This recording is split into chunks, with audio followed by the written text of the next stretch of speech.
going through the financial struggle just during that 2008 when the whole country was going through it, after my show, and you're not working and you have expenses. And we had to spend money out of our own pocket. Yeah, so we know. Whenever I had to travel or whatever, I was funding everything. Yeah. So it was really hard. So we couldn't really push it as hard as we wanted to because the funds just wasn't. After 25 years, Shanice finally speaks on getting industry blacklisted. And the truth is more devastating than anyone imagined. I got a phone call and they said, we're just going to let you be a mom for a while. And I was like, but nobody's going to see me pregnant. I only have 4 more months to go. We could just start recording. Nobody's going to see me pregnant. 5 months pregnant and dropped without warning. They didn't even have the decency to tell her to her face. We lost everything. House. Lost everything, cars, all that stuff, man. Did you all think about like just giving up or just moving back to wherever, to a place that was lower cost or whatever? But what made you stay where you were? I mean, it wasn't like... We went to a hotel. From chart topper to homeless. From the penthouse to sleeping in hotel rooms with her children. This is what happens when you challenge an industry that would rather destroy you than let you succeed on your own terms. Shanice Lorraine Wilson was never supposed to be this talented. Born in Pittsburgh in 1973, she emerged from a musical family where creativity wasn't just encouraged, it was inevitable. Her mother, Crystal, and Aunt Penny had moved to Los Angeles to pursue their own singing careers. But when they witnessed Shanice's otherworldly gift, they pivoted completely. At 7 months old, before she could form words, Shanice was singing perfect melodies to Chaka Khan's "Tell Me Something Good." Her mother had it on cassette, undeniable proof that this child possessed something the industry couldn't manufacture, package, or control. The family's journey from Pittsburgh to Los Angeles on a Greyhound bus became legendary. 3 days of cramped seats and rest stops, powered by faith and a dream. When they finally arrived, it was Wanda Hutchinson from The Emotions who picked them up from the station. Shanice, still a toddler, looked around the Hollywood streets asking where Michael Jackson was. She had heard that stars lived there, and with the innocence of childhood, expected to see them walking around. But it was at age 9 that the industry got its first real glimpse of what they were dealing with. The Kentucky Fried Chicken commercial with Ella Fitzgerald wasn't just a cute kid singing alongside a legend. It was a master class in natural talent meeting professional excellence. While most children would have been overwhelmed sharing the spotlight with the First Lady of Song, Shanice held her own with a confidence that was both inspiring and unnerving. The adults on set knew they were witnessing something special. Here was a 9-year-old who could scat with Ella Fitzgerald and make it look effortless. But more concerning for industry executives was the way Shanice carried herself. Not as a grateful child performer, but as a young artist who understood her own value. By 11, Star Search became her launching pad. The talent competition was where careers were made or broken, and Shanice didn't just win once, she won twice. The finale victory that launched her professional career wasn't luck or a fluke. It was the inevitable result of a voice that defied logical explanation and a presence that commanded attention. John McClane, the industry heavyweight who managed Michael Jackson's affairs, recognized something in Shanice that went beyond commercial potential. When he signed her to A&M Records at 11, he wasn't just betting on a talented kid. He was investing in an artist who could reshape the landscape of R&B. Her 1987 debut album, Discovery, should have been a cautionary tale for industry executives. While most teenage performers were content to sing whatever songs they were given, Shanice was co-writing, collaborating with serious musicians like Ralph Tresvant from New Edition, and working with legendary producers like Tina Marie. Songs like Baby Tell Me, Can You Dance, and No Half Steppin' showcased a sophistication that was both thrilling and threatening. How do you maintain control over someone who understands the creative process at 14? When John McClane left A&M Records, Shanice's decision to follow him revealed another problematic trait: loyalty over convenience. She She could have stayed with the familiar, but she chose to bet on relationships and artistic vision. This move to Motown, landing under Gerald Busby's guidance, would produce her biggest success and plant the seeds of her eventual destruction. Working with producer Narada Michael Walden, Shanice co-created what would become her signature song. But here's what most people don't know. She initially fought against I Love Your Smile being the lead single. He said, after we finished the album, he said, okay, I Love Your Smile is going to be the first single. And I was like, no, I think it should be Silent Prayer, because at the time the Persian Gulf War was going on. And I said, we need prayer in the world. I think I Love Your Silent Prayer should be the first single. And then Gerald said, no, it's going to be I Love Your Smile. I was literally in his office crying. She was 18 years old, crying in Gerald Busby's office because she understood something they didn't want to acknowledge. Her artistry mattered more than their marketing strategy. While the Gulf War raged and families worried about their loved ones overseas, Shanice wanted to release Silent Prayer, a song about hope, faith, and healing. They wanted her to smile and be grateful for whatever they gave her. The song exploded anyway, reaching number 2 on the Billboard Hot 100 and dominating R&B charts for 4 consecutive weeks. It went international, topping charts in 22 countries and establishing Shanice as a global phenomenon. But that massive success came with a price that would haunt her career. It trapped her in an image she never wanted and never asked for.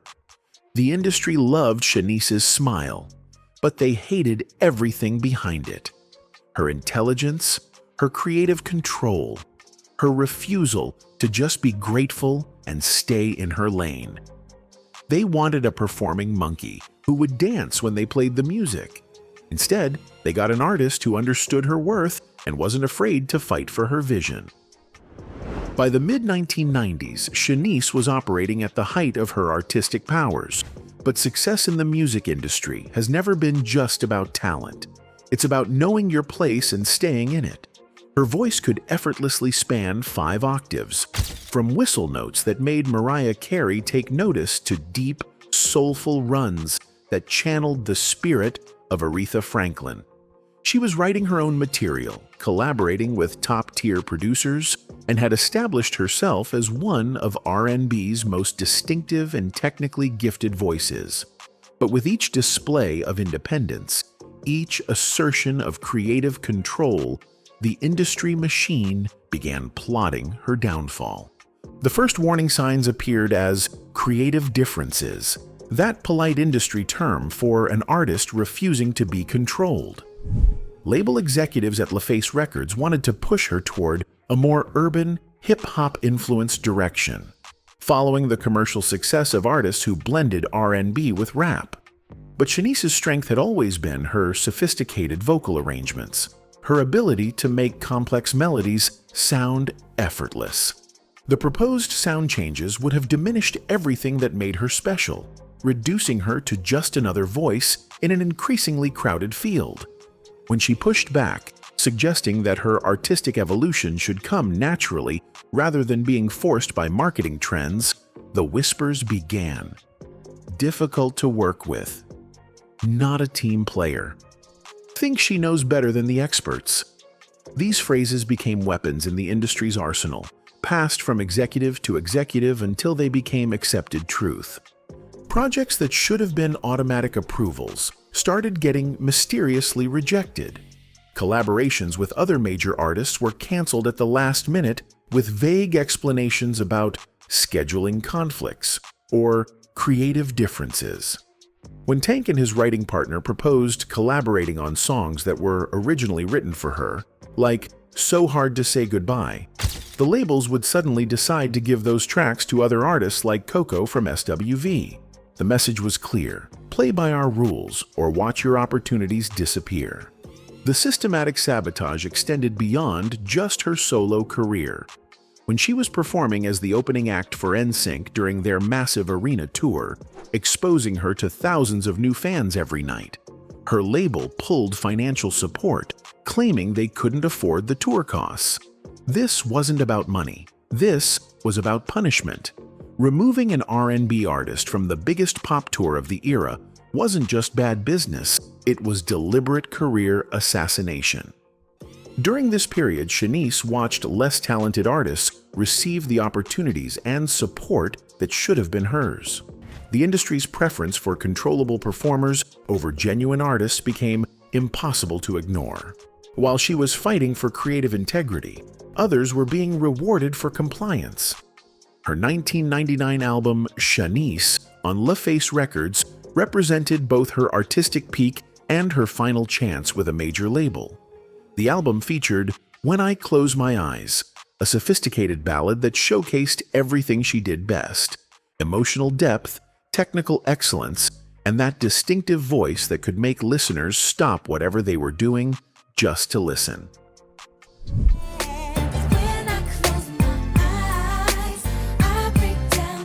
The song peaked at number 12 on the Billboard Hot 100, proving she still had commercial appeal and artistic relevance. But instead of being celebrated as a comeback, the album's success seemed to make industry executives more nervous. Here was proof that Shanice could still compete at the highest level, that her artistic vision was commercially viable.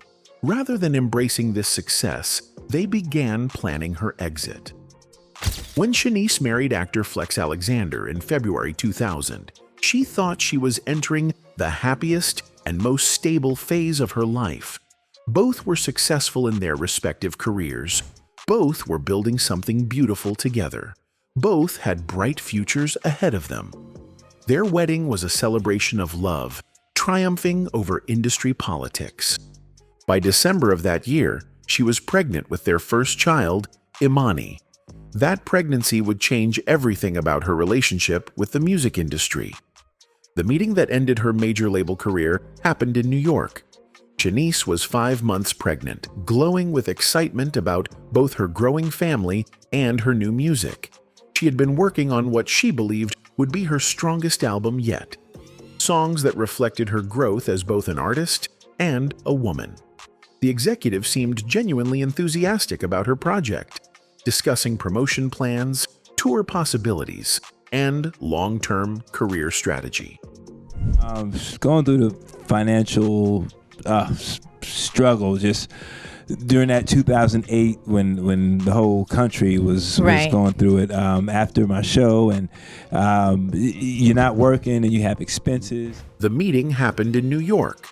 Shanice was 5 months pregnant, glowing with excitement about her new music and her growing family. The executive seemed thrilled about her project, discussing plans and possibilities. She flew back to Los Angeles thinking everything was perfect. Then came the phone call that destroyed her career. The label's just going to let you be a mom for a while. We're going to let you go. They dropped her while she was pregnant. Not because of declining sales, not because of creative differences, but because she had chosen to start a family. In 2001, being a pregnant R&B star wasn't celebrated. It was career suicide. The depression hit immediately.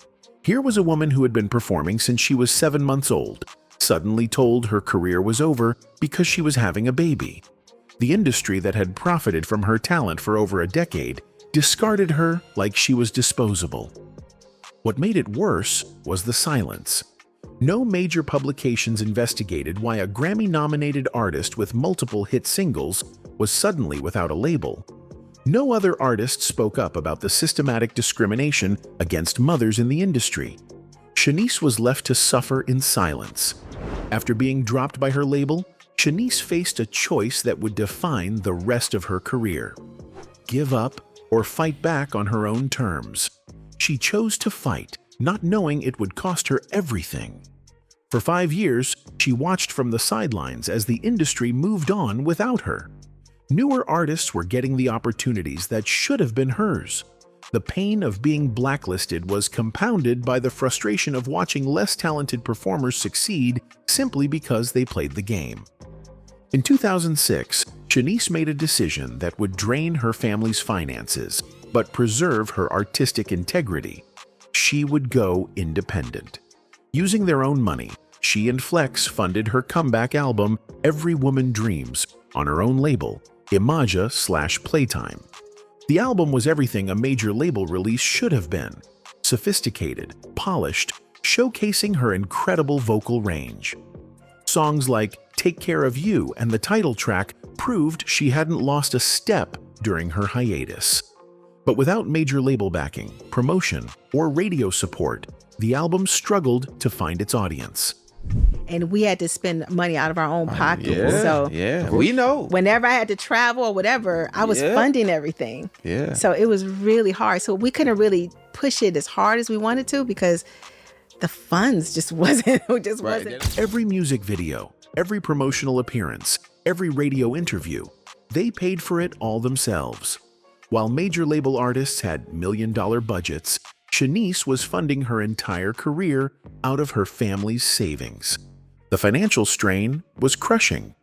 Flex's sitcom One on One had ended in 2006, just as they were pouring money into Shanice's independent career.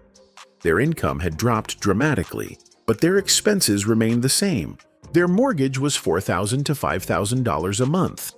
They had luxury cars with payments, credit card bills, and the ongoing costs of trying to rebuild a music career without industry support. They refinanced their home multiple times, pulling out equity to keep going. By 2008, when the financial crisis hit the entire country, the Alexander Knox family was already drowning. They weren't living extravagantly, no Bentleys or private jets, but they were trying to maintain a middle-class lifestyle while funding a music career that the industry was determined to sabotage. The foreclosure notice appeared on their door in 2010. After years of fighting to stay afloat, they lost their home.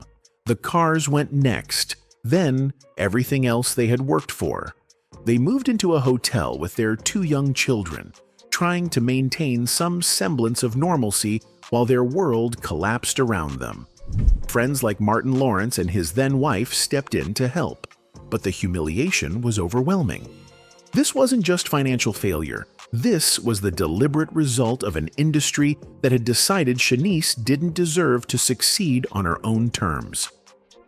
Living in a hotel with 2 children while facing bankruptcy isn't just about money. It's about dignity, hope, and the question of whether fighting for your art is worth losing everything else. For Flex and Shanice, those hotel months were the darkest period of their lives. They had to explain to their children why they couldn't go home, why everything was different, why daddy and mommy were stressed all the time. The entertainment industry is particularly brutal during these moments. When you're down, everyone who used to return your calls suddenly becomes unavailable. Projects dry up, invitations stop coming, and you realize how many of your friends were really just business associates. But Shanice had been thinking about reality television for years. As a self-proclaimed reality TV junkie, she understood the medium's power to tell authentic stories. More importantly, she knew they had a story worth telling. Flex was initially resistant. He worried that appearing on reality TV would hurt his acting career, that people wouldn't take him seriously anymore. But as their financial situation became more desperate, the idea started making sense. They weren't interested in manufactured drama or fake storylines. Their real life was dramatic enough. A successful couple rebuilding from bankruptcy, showing that financial failure doesn't have to mean personal failure. In 2013, they put together a sizzle reel with the help of drama school students and started shopping their concept around. They had one meeting with OWN, Oprah Winfrey's network, and that was it. The network immediately saw the value in their authentic story. Flex and Shanice premiered on November 1st, 2014, giving viewers an unfiltered look at a celebrity couple rebuilding their lives after losing everything. The show was refreshingly honest about money, marriage, and the reality of trying to come back in entertainment. The reaction was immediate and positive. Viewers appreciated seeing a Black family dealing with real problems without the usual reality TV theatrics. No one was throwing drinks or starting fights. Just 2 people working through their issues together. we don't have, no bloggers can tell our story. Right. We're telling our story. We're telling our stories, and we also want to inspire people out there that are, struggling right now or going through hard times. The show ran for 3 seasons and became one of OWN's most popular series. More importantly, it gave them a platform to control their own narrative. For the first time in years, Shanice could tell her story without someone else editing or manipulating it. The financial stability from the show allowed them to start rebuilding. They weren't back to their previous level of wealth, but they were no longer homeless, no longer desperate. But perhaps most importantly, the show proved that there was still an audience for Shanice's story, her voice, her perspective. The industry had tried to erase her, but reality television gave her a way back into the public consciousness. The reality show success didn't just stabilize their finances, it proved something the music industry had tried to deny. Shanice's story mattered. People connected with her journey, her struggles, her refusal to give up. But just as life seemed to be stabilizing, another challenge emerged. In 2024, 23 years after being dropped for pregnancy, Shanice faced her biggest battle yet: cancer. The diagnosis came after she had avoided mammograms for years, traumatized by a previous false alarm.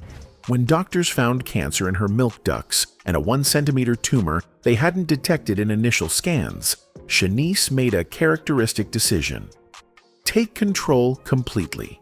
She chose a double mastectomy, removing both breasts rather than risk the cancer returning. Even facing cancer, Shanice handled it with the same dignity she'd shown throughout her career struggles. She was open about her experience, using her platform to encourage other women to get regular screenings. 3 months after surgery, she was back performing, appearing on podcasts, working on new music. The woman who had been singing since 7 months old wasn't going to let cancer silence her any more than industry blacklisting had. Meanwhile, her musical legacy was experiencing a renaissance. Chris Brown's Undecided heavily sampled I Love Your Smile, introducing her voice to a new generation. Artists across genres were acknowledging her influence, proving that real talent eventually finds its audience. I'm still doing a lot of touring, so things are As you should. definitely picking up. In 2024, legendary producers Jimmy Jam and Terry Lewis reached out, wanting to work with her. After decades of being ignored by the industry's power players, the architects of the Minneapolis sound were finally recognizing her talent. The woman who had been blacklisted for refusing to compromise was now being courted by the same industry that had tried to destroy her. But she was approaching these new opportunities differently, with the wisdom that comes from losing everything and rebuilding from scratch. Shanice's story isn't just about one artist's survival. It's about what happens when talent refuses to be silenced. The industry tried every weapon in their arsenal: career sabotage, financial destruction, systematic exclusion. But they couldn't kill her voice. Today, Shanice performs with the confidence of someone who has nothing left to prove. She has survived pregnancy discrimination, financial ruin, homelessness, and cancer. She has raised 2 children while rebuilding a career the industry tried to end. Her marriage to Flex has lasted 24 years, through bankruptcy, fame, obscurity, and everything in between. Their reality show helped other couples see that financial struggles don't have to destroy relationships. Most importantly, she never stopped singing. Through every setback, every betrayal, every moment when quitting would have been easier, she kept her voice alive. Because some people are born to create, and no industry machine can change that. The blacklisting that was supposed to end her career instead revealed her true strength. Shanice didn't just survive. She proved that authentic artistry will always find a way to the surface, no matter how deeply the industry tries to bury it. The woman who made the world smile with her music taught us something more valuable. Sometimes the most powerful thing you can do is refuse to disappear. Anyway, that's it for this video, folks. Bye.